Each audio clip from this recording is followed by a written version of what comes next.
That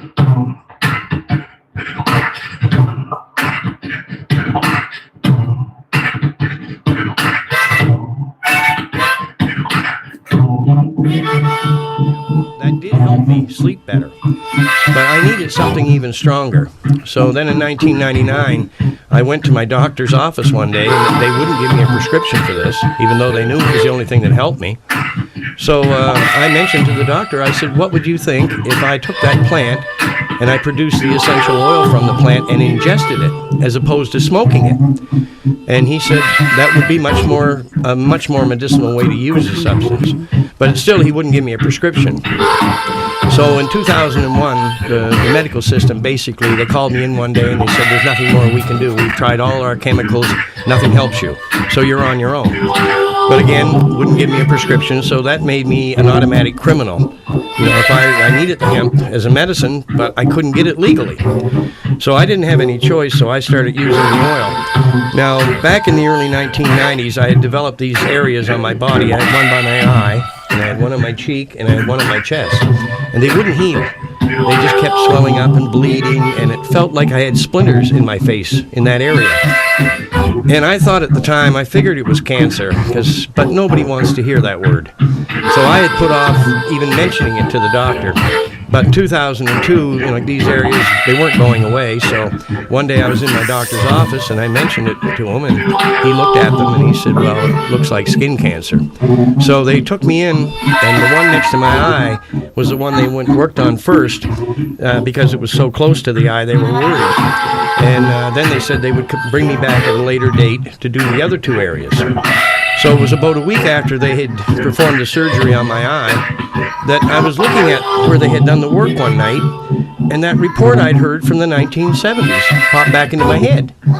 And I was making the oil and using it, ingesting it to help me sleep, which it certainly did. It did help me a great deal. But I thought, well, this is oil, hemp oil, it's full of THC. What would happen if I took that oil and put it directly on the cancer and then just covered it with a bandage? And I have to admit that I almost didn't do it, because I was thinking, well, I was already taking the oil, and I was thinking, if this cured cancer, then my cancer should be gone. But the truth is, the skin is the largest organ on our bodies, and I was taking enough oil that the cancer really couldn't get in, but it was staying alive on the surface. So the minute I put this oil on, within 4 days, the other two areas I did, 4 days later when I removed the bandages, there was just pink skin left. And then I started telling people, this oil cured my cancer. And everybody just laughed at me. They thought, I'm not the type of guy you laugh at. And I'm very serious when it comes to something like this. But everyone just laughed at me, like marijuana cures cancer, you're crazy.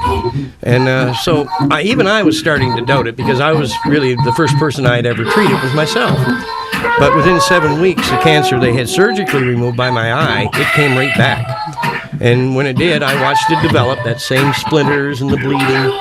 And I thought, well, here's a perfect time, perfect way to prove it. So I put the oil on it. 4 days later, took the bandage off. That was over 8 years ago. I've never had to retreat them since. I went to my doctor's office and asked them for a copy of the pathology report from the operation. And right in the pathology report, it stated I had basal cell carcinoma, skin cancer. And so I wanted to talk to the doctor about what I had done. So I asked his secretary, who happened to be his wife, I told her, I said, I'd like to come back in the evening and have a talk to the doctor about something I'm working on. And she looked at me very strangely, and she said, well, what's this about? And I told her, I said, those 3 areas of skin cancer, I said, the one by my eye that was surgically removed, it came back in a matter of weeks. So I used hemp oil to cure it and the other 2 skin cancers. And the minute I said hemp oil, the woman went rigid. You could just see her go rigid. And there was people in the waiting room, 5 or 6 people in the doctor's waiting room, and she literally started screaming at me. The doctor will not go there. The doctor will not prescribe this. And I'm thinking, I cured my cancer with this natural oil, and the doctor doesn't want to hear about it?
Kills friends and family.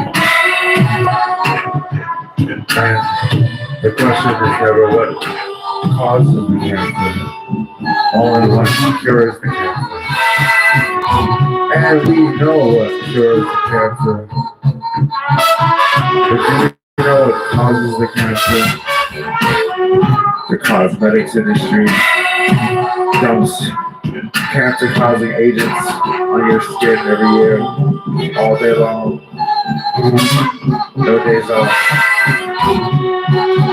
Cancer is an industry. Pink ribbons and pink washing.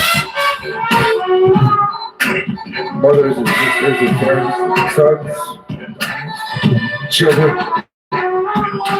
every year get clean. And the stickers come on the windows. Fuck cancer. Also, fuck the companies who are causing cancer. And fuck the cultures who are causing the cancer. And fuck the people who are putting things in the environment and on the shelves of the stores that are causing the cancer. It's not enough to know what cures the cancer. It's time to talk about what causes the cancer. What causes the cancer? The cancer's rising. How many dollars need to go into funding to find out what cures the cancer before a dollar can be spent on preventing what causes the cancer from reaching you and me?